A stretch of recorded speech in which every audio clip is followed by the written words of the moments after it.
A pleasant tea party trouble arrives again. Suddenly, Ramirez burst into the room, flailing midair as she shouted. Veldora went off to Ramina's place. What the?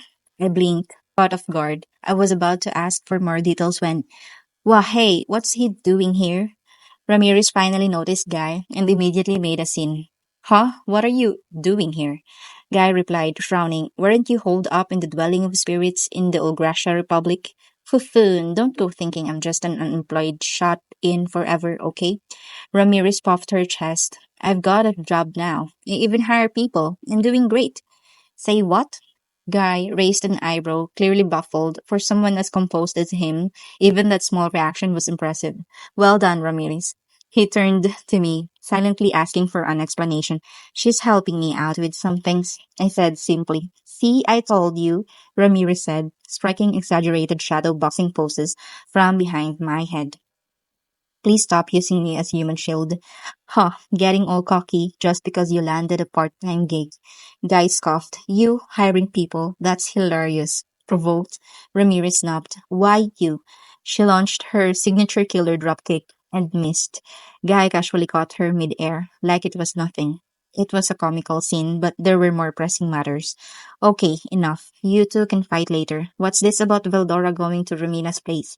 I rescued Ramirez from her undignified upside down position and tried to get her focused. She can only concentrate on one thing at a time, so I had to push the conversation along.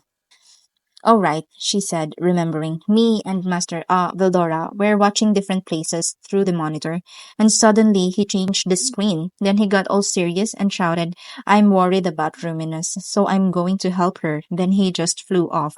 Ruminus didn't even appear on the screen though. Weird, huh? So basically her explanation was vague and mostly useless. All I could gather was that Vildora had gone to see Ruminus. Great, another headache to deal with. And then, well now, did the little boy run away already?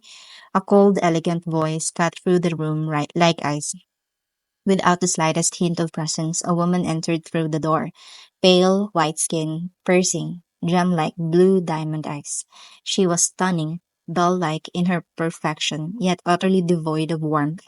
It's a pleasure to meet you, Demon Lord Rimuru-sama. My name is Velzard, she said, bowing with poise. Or perhaps you're more familiar with Ice Dragon Velzard. I'm Veldora's elder sister. Veldora's sister, another true dragon. Even though Veldora only recently learned to control his magic leakage, Velzard did so naturally, so effortlessly that I hadn't sensed her presence at all. If no one told me, I'd never guess she was a true dragon. But the sheer pressure she exuded left no doubt that she was no ordinary being.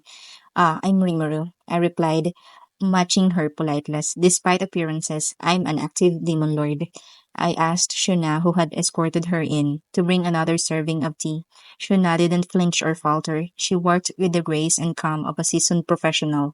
In fact, everyone on serving duty these days handled even the most intimidating guests with quiet confidence. A well-trained crew. You're awful, guy, Belsard said with a sigh, leaving me behind like that. Haha, sorry, forgot you're not great at flying, Guy replied. I'm not that bad. You're just too fast. True, true. But hey, you knew where I was going, right? You were calling Misery and Hillary anyway. You could have waited for me. Fair point. But hey, you got some exercise. Win-win. Yeah, yeah. Velzard sighed again and took a seat with graceful ease. Though we had soft sofas, the wooden chairs also suited her well, polished and simple. Surrounded by forest ambience, nature itself seemed to embrace her. She took a sip of tea and muttered with an irritated smile. Honestly, that Veldora, no need to run away like that. Run away? That doesn't seem that doesn't sound like him. Then again, he's never been eager to visit the demon continent either. He always made lame excuses, like it being too cold, which makes no sense since cold doesn't bother him.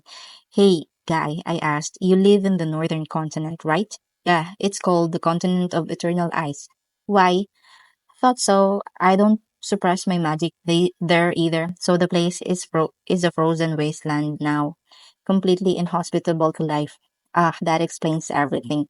No wonder Veldora bailed the moment he noticed Velzard on the surveillance screen. The guy may be a true dragon, but He can't handle his big sister. That awkward flight wasn't concern for Ruminas, it was pure panic.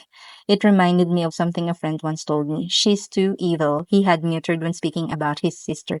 Yeah, I get it now, Veldora. Even a true dragon like Veldora, it seems had his share of sibling troubles. Some mothers I knew also complained about their younger sisters, but having only an older brother myself, I couldn't quite relate. I suppose both sides come with their own set of problems. Velzard-san, is it possible that Veldora isn't very fond of you? I asked casually. Oh my, she replied with a soft smile. I've taken such good care of him since he was a little terror. I held him down whenever he got out of control, disciplined him after all his little disasters. He couldn't even maintain a humanoid form properly back then. Balzard spoke fondly of her efforts in raising him, but it became clear why Vildora ran from her. Her powers were binding oriented, perfect counter to Vildora's action oriented abilities. They were natural opposites, natural enemies, really. Honestly, I couldn't blame him for running, even if she didn't intend to harm him. It was still unexpected to learn that the usual overconfident Valora had a weakness, or more specifically, a sister, not that they were blood related. After that, we spent time chatting with Velzard and Guy. Listening to Velzard's stories, Ramirez happily munched on cake and quickly got along with Velzard, who also seemed to develop a taste for the sweets. When the topic of teaching the maids how to bake came up, Velzard smiled and said, Oh my, Guy, can be useful sometimes. Thank you for helping educate our maids. Naturally, I couldn't refuse. Turning her down might awaken something even scarier than Guy himself. As Ramirez bragged to Guy, embellishing her accomplishments, I stayed nearby, correcting her wild claims now and then. It was a peaceful time. Eventually, I remembered to complete the evolution process for Hilary and Misery. Since I claimed only the gluttony King Beelzebub could do it, the fact that I used more souls than necessary would stay my little secret. Inspired by Raphael Sensei's boldness, I decided to act decisively too. I gave each of them 90,000 souls steadily, and just as Raphael predicted, their evolution succeeded. I now had 520,000 souls left, which meant I could finally reward others who missed the earlier ceremony. I had worried about Guy's visit, but everything turned out surprisingly well. We parted on good terms. Hope I didn't cause too much trouble, Guy said as he stood to leave. These two should be a bit more useful now. Let me know if you ever need anything. I'll lend a hand. Thanks. Same to you. Call me anytime and I'll help if I can.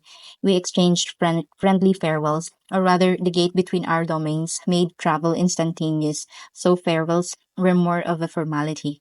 Just to confirm it worked, I made a quick trip to his place and came right back. With that, I could now teleport directly to Guy's domain. Of course, his teleportation ability only worked for places I'd visited before. These small steps were important for our long-term plans to travel the world. Eventually, I hoped to install transit gates to connect major locations and facilities. For now, teleportation was limited to those with enough strength to handle it. We saw Guy and his group off. As an as, as an aside, as an aside, as an aid, he ate 5 pieces of cake. At this rate, he might return just for the desserts. Maybe I should prepare more sweets next time. After that, I went to check on the 3 demon dukes. They looked utterly drained, like dried husks of their former selves. Our sincerest apologies, they said in unison, bowing deeply. Thankfully, their injuries had already healed. I felt relieved. I wanted to reward them with the souls required for evolution right away. Gerudo and Adalman had declined theirs earlier, saying they hadn't earned it yet. I respected that and decided to wait until they were ready. The Demon Dukes, on the other hand, had already proven themselves. I delayed their evolution for my own reasons, but now seemed like the right time. Besides, I wanted to personally oversee their growth. Their evolution succeeded. They became devil lords, just like Misery and Hilary. It was a bit concerning, honestly. They'd now reached the highest rank in the demon aristocracy. The title Lord reflected their new power. With this, the three had officially joined the elite ranks. They'd learned how to break through multi-layered barriers by stacking magical and skill-based effects. That kind of insight only came from real combat experience. They had survived a fight with none other than Guy, the strongest demon lord. That brush with death left them more determined than ever to become powerful enough to act as my shield next time. While Diablo's teaching had certainly helped, their recent defeat pushed them to aim even higher. The thrill of facing powerful opponents could ignite passion, not just in humans, but even in the souls of demons. Their evolution had a ripple effect. The archdemons under them were also elevated, becoming demon dukes. Here's how their nobility ranked. Duke class, Moss; Marquis class, Veyron; Earl class, Venom; Viscount class, Agera Esprit; Baron class, Chien, Zonda. These titles might sound complicated, but they simply reflect the hierarchy within the demon dukes. As for the remaining 600 demons, some evolved into archdemons, roughly equivalent to Night Class. The rest stayed as greater demons. Since they were unnamed, they didn't receive a major power boost, but even so, their bodies, culture capsule automations, amplified their abilities beyond typical limits. They might seem like background characters now, doing things like guard duty or manual labor, but with their ability to teleport, they could easily be repurposed for global intelligence gathering. All in all, everyone had grown significantly stronger. Tomorrow, the Imperial airships were set to cross through Rumina's domain. I had already decided to step in and support her if needed. Demons, it turns out, seem to be naturally compatible with evolution. Every single one of them completed their harvest festival without issue. The culture capsule links were also enhanced, so starting tomorrow, demons stronger than even greater demons would begin emerging. The souls I had acquired from Guy had pushed my entire force to new heights. When you looked at the results, his visit was actually a huge win for us. I told the three girls to rest, and after confirming they were properly recovering, I returned to the control room. The Imperial Aerial Fighter Legion was still on schedule, set to arrive by tomorrow afternoon at the earliest. As I pondered whether I should update Reminas about Vildora's location, one of the surveillance monitors suddenly lit up. It displayed high altitude feed showing Vildora flying at a ridiculous speeds straight toward the Imperial fleet. From this vantage point, his trajectory was painfully clear. At this rate, he'd start a war in under an hour. Seriously, what is he even doing? I muttered aloud, the words echoing through the empty control room. Veldora was rocketing through the sky, his speed dozens of times faster than the speed of sound, now returned to his original dragon form after being confined in a humanoid body. He was thoroughly enjoying himself. That said, the reason he transformed wasn't fun and games, it was desperation. He was running away from his older sister. Velzard, in every sense, was his natural enemy. Her powers were the worst possible match for his, and to that, the fact she was older, stronger, and more refined in control and energy, and it was no contest. He couldn't beat her in a fair fight. It wasn't for lack of trying. He had challenged her many times since his birth, and every time she had soundly defeated him. Her signature ability, Eternal World, was a perfect defense and a complete lockdown. His storms, his destructive force, even his corrosion and death-based powers all were rendered useless against her absolute seal. Even now, with all his improvements, he doubted he could win. Only after learning to suppress his own power had he realized Velzard had always been doing that effortlessly. She once described her ability as the cessation of all activity through energy suppression, but clearly she had the raw strength to match her words. Veldora wasn't fleeing because he was weak. He was fleeing because he wasn't ready. Kwahaha, our destined battle has yet to come. With that overly dramatic line and a laugh echoing through the skies, he left the land behind in a blur of speed. Whether his inevitable clash with the Empire was fate or just horrible timing remained unclear. But fate, ever the comedian, had one more surprise in store. Among those Imperial airships was Vilgrin, the Scorched Dragon. After thousands of years, two true dragons were about to face off in a battle the world hadn't seen in ages.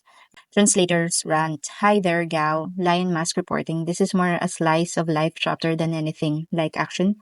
Well, too bad. Though the fun times are soon to end, this arc is looking a bit better than last one where The enemy was just massacred. Well, I hope you enjoy. Some people have been asking what I'll do after this arc is over. Well, the simple and short answer is no idea. I don't think ahead too much. So until further notice, Lion Mask RPT should be considered dead. Well, I do plan on posting TLDRs as I read further on. So probably as I read further on. So probably not really inactive. I'll be looking into other things to translate, but the topic concerns the unknown future and isn't even a reliable statement. Well, there's one more chapter in the stock which could be up in soon or not soon. Well, yeah, see you there. End of chapter 170.